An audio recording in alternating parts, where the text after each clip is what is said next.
Hello everyone and welcome back to another tutorial video from How to Log In.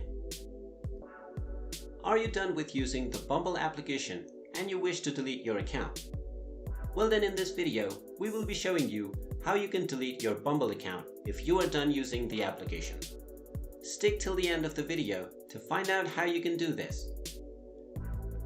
In order to delete your Bumble account, first of all open up the Bumble application.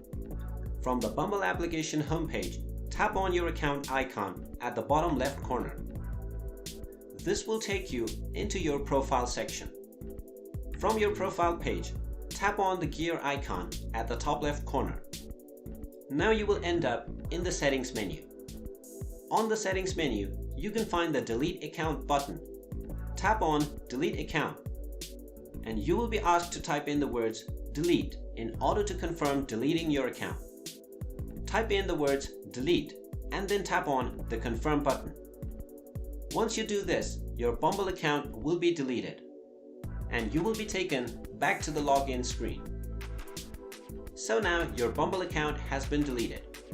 And that's all for this video. If you like this content, make sure you go ahead and give it a thumbs up.